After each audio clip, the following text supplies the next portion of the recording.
Shalom, selamat pagi adik-adik. Apa kabar adik-adik hari ini? Semoga adik-adik selalu di dalam keadaan yang baik, sehat, dan diberkati ya. Amin. Adik-adik, hari ini kita mau dengarkan firman Tuhan lagi ya. Tapi sebelumnya kita mau berdoa terlebih dahulu. Mari kita berdoa bersama-sama. Tuhan Yesus, terima kasih untuk kebaikan-Mu dalam kehidupan kami. Hari ini kami sehat, kami kuat, kami tahu ini semua karena pertolongan Tuhan dalam hidup kami. Tuhan Yesus, saat ini kami akan mendengarkan firman Tuhan. Tuhan Yesus, tolong kami agar kami dapat memahami, mengerti setiap kebenaran firman Tuhan yang kami dengar. Kami boleh melakukannya dalam kehidupan kami. Dalam nama Tuhan Yesus, kami sudah siap untuk mendengarkan firman Tuhan. Haleluya. Amin. Adik-adik, ayo kita membuka Alkitab kita di dalam kitab Kisah Para Rasul pasal yang ke-8. Ayat 1 sampai ayat yang ke-40. Pada zaman para rasul, orang-orang percaya mulai berkembang dan bertambah-tambah, walaupun mereka hidup dalam tekanan yang sangat besar. Apalagi setelah kematian Stefanus, semakin luaslah tekanan terhadap orang-orang percaya itu. Namun hal itu tidak membuat iman mereka gugur. Sebaliknya, iman mereka malah bertambah-tambah.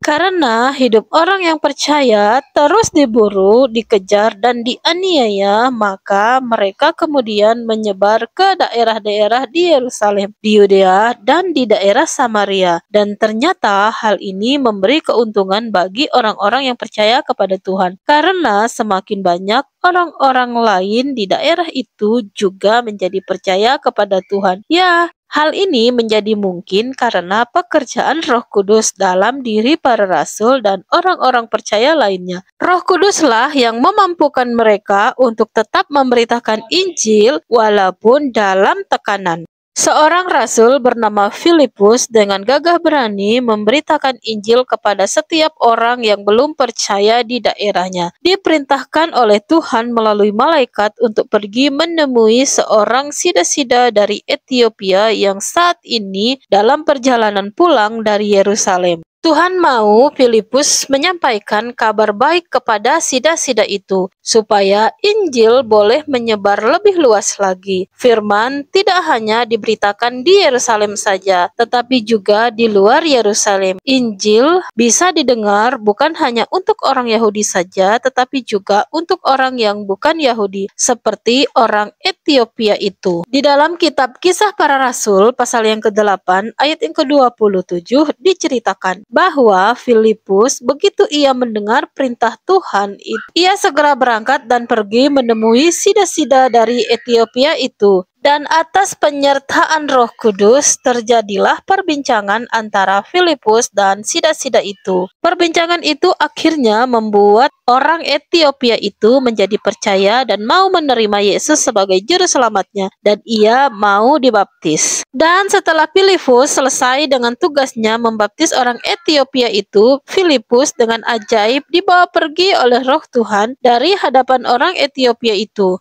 Mungkin saja orang Ethiopia itu terkejut atas menghilangnya Filipus dengan tiba-tiba dan ajaib. Tetapi hal itu tidak mengurangi sukacitanya untuk hidup yang baru yang ia pilih. Alkitab mencatat bahwa orang Ethiopia itu pulang ke daerahnya dengan sukacita. Ayat yang ke-39. Cerita firman Tuhan dari Kisah Para Rasul pasal yang ke-8 berakhir di sini adik-adik. Jadi mari kita renungkan bersama-sama. Salah satu bagian penting dari cerita kita hari ini adalah ketaatan dan kepatuhan Filipus. Filipus mendengar dan segera melakukan firman Tuhan yang diperintahkan kepadanya. Memberitakan firman Tuhan sudah menjadi bagian hidup Filipus. Ia biasa memberitakan firman Tuhan kepada orang-orang di sekitarnya, di Yerusalem, di Yudea, dan di Samaria. Tetapi melayani dan memberitakan Injil kepada orang Ethiopia ini menjadi langkah awal bagi orang Ethiopia ini sebagai murid Kristus. Bagi Filipus, hal biasa melayani dan memberitakan Injil Tuhan. Seperti hari-harinya, ia memberitakan firman Tuhan di berbagai tempat. Tetapi bagi orang Ethiopia itu, pertemuan dan perbincangannya dengan Filipus sangatlah berarti.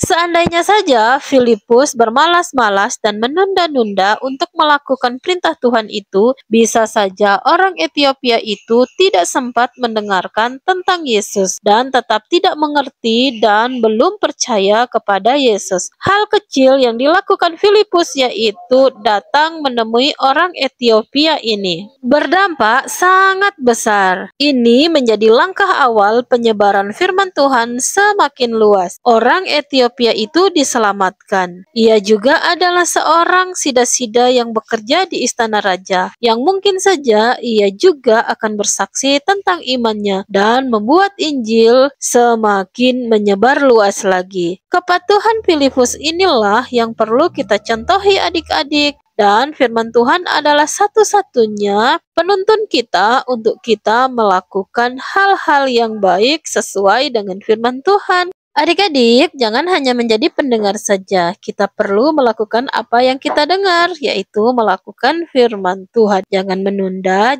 jangan bermalas-malasan. Mari kita bekerja memberitakan Injil. Amin firman Tuhan. Mari kita berdoa. Terima kasih Tuhan Yesus untuk kebaikan-Mu. Saat ini kami sudah selesai mendengarkan firman Tuhan. Jadikan kami anak-anak yang berani memberitakan firman Tuhan agar Injil itu tersebar di seluruh dunia. Pakai hidup kami di dalam nama Tuhan Yesus kami berdoa. Haleluya. Amin.